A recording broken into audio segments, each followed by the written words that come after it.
Сәлеметсің бе, балақай? Менің саған сұрақ қойғым келіп тұр. Менің әңгімелейтін ертегілерім саған ұнай ма? Ұнаса, лайк басып, достарыңмен бөлісуді ұмытпа. Жарай ма? Ал бүгін екеуміз достық туралы сөйлесейік. Достық пен татулық жайлы сен не ойлайсың? Достар бір-біріне қалай көмектесуі керек?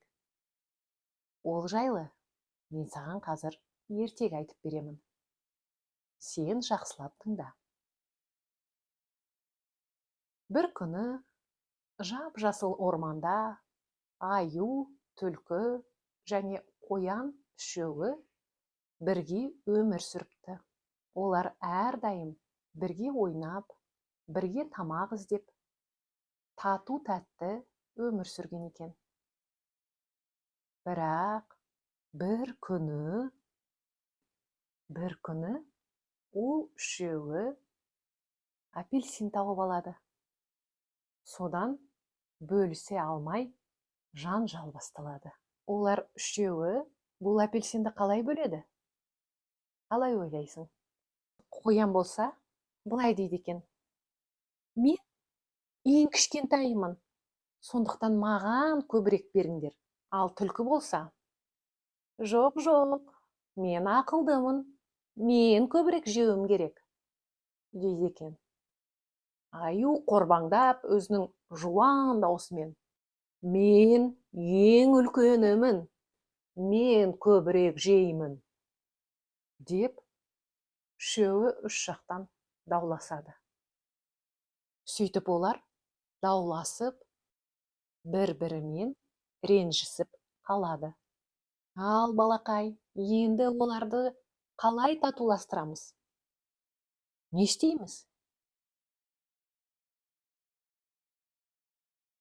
Олардың дауласқанын орманды мекендейтін бір дана ақ көгершін естіп қалады. Ол үшеуіне былай дейді екен: достық бөлісе білуден басталады. Егер үшеуің бұл апельсинді теңдей бөлсеңдер, бәрің де бақытты боласыңдар. Ал түлкі, қоян, аю болса, бұл сөзге тоқтап, үшеуі бір апельсинді теңдей бөліп жеп, қайтадан тату болып, ары қарай ойнауларын жалғастырыпты. Бұл оқиғадан негізгі түйетін ойымыз: достық деген тек қана бірге ойнау емес, бір-біріне көмектесу, бөлісу және түсіністікпен қарау екен. Ал сен қандай доссың? Жауабыңды менің Instagram парақшама тіркеліп, міндетті түрде жазып қалдыр. Сілтемені видеоның астына жазып қоямын. Бүгінгі ертегім тамамдалды.